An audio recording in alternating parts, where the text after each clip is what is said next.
था 2, इसके पहले हमने कई तक खत्म कर दिया था 22 देखिएगा।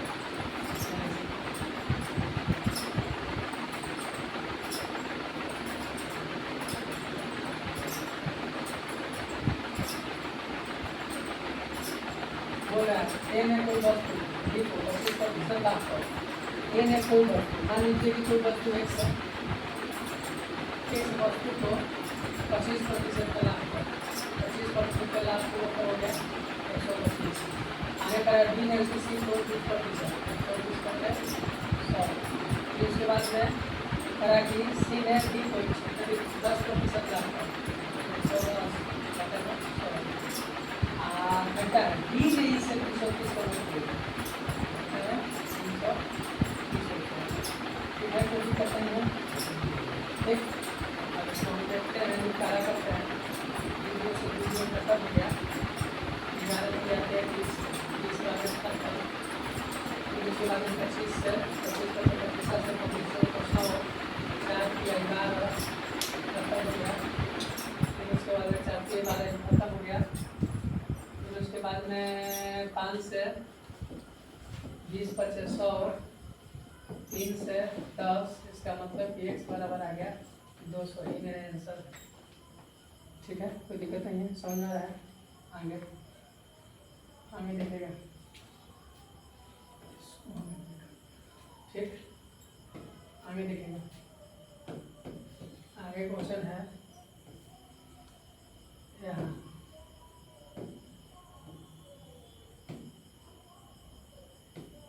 क्वेश्चन नंबर 1 दुकानदार चीनी को इस प्रकार बेचता है कि 950 ग्राम चीनी का विक्रय मूल्य 1 केजी चीनी के क्रय मूल्य के बराबर है। मतलब कि 950 रुपया कॉस्ट प्राइस बराबर 1 केजी मतलब 1000 सेलिंग प्राइस के बराबर है। सिंपल बात। इसको हम क्या करेंगे कि सीपी और एसपी बराबर 1950। ठीक है, कोई दिक्कत नहीं है। ठीक है, समझ, कोई दिक्कत नहीं है। आगे देखिएगा। सेलिंग प्राइस नहीं, अनुपात में कर देते हैं, अनुपात में।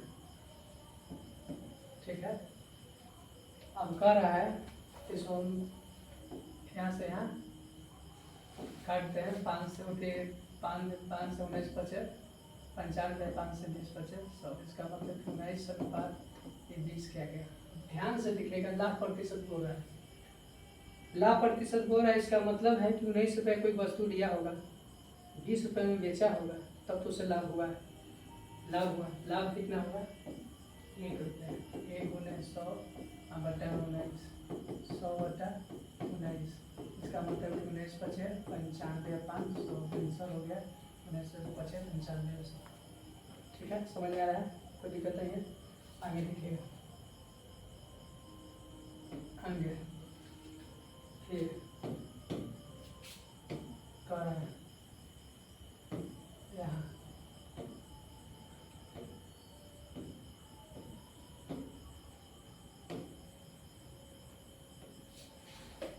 आगे करा कि यदि किसी निर्माता का लाभांश 10% थोक विक्रेता का लाभांश 15% तथा फुटकर विक्रेता का लाभांश 125%, उस वस्तु का उत्पादन मूल्य क्या होगा?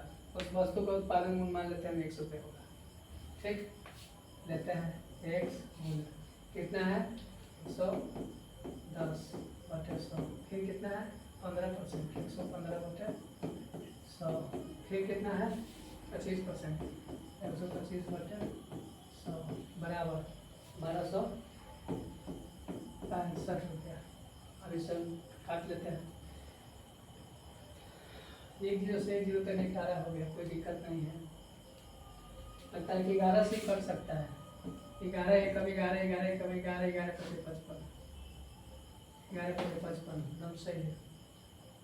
यहाँ से यहाँ हम खत्म हो गया। 25 से 25 25 25 से 25 1400।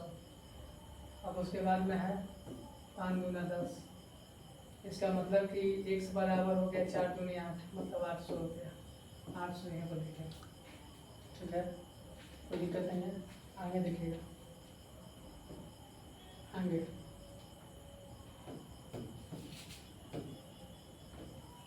यहाँ पर ध्यान से देखिएगा, कह रहा है क्या, एक दुकानदार 1 रुपया प्रति अंडा की दर से 144 रुपये अंडा खरीदा।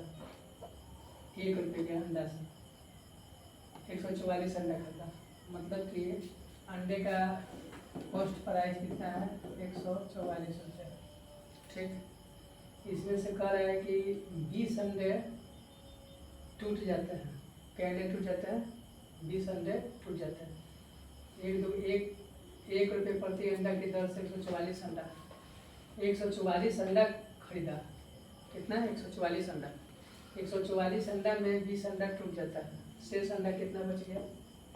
अगर शेष अंडा हम निकालेंगे, शेष अंडा 144 में से अगर हम 144 में से अगर 20 अंडा हम घटा देते हैं, ये हो गया 4 2 124 अंडा। ठीक है, कॉस्ट प्राइस 144 था, 144 अंडा का मूल्य हो गया 144 रुपये। ठीक है, कहा कि 1 रुपये प्रति अंडे की दर से 144 अंडा खरीदा, 144 रुपये क्या हो गया, कॉस्ट प्राइस हो गया।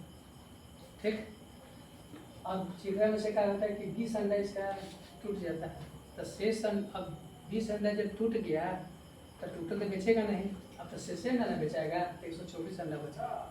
अब क्या करा है कि शेष अंडा को वह 1 रुपया 20 पैसे के हिसाब से ही बेच देता है, 1 रुपये 20 पैसे के हिसाब से वो बेच देता है।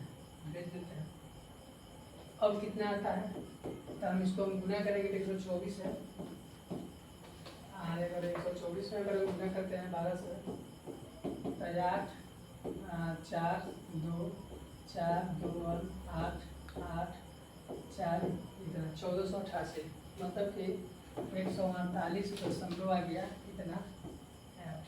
ये क्या हो गया, सेलिंग प्राइस हो गया। समझ आया क्या हो गया।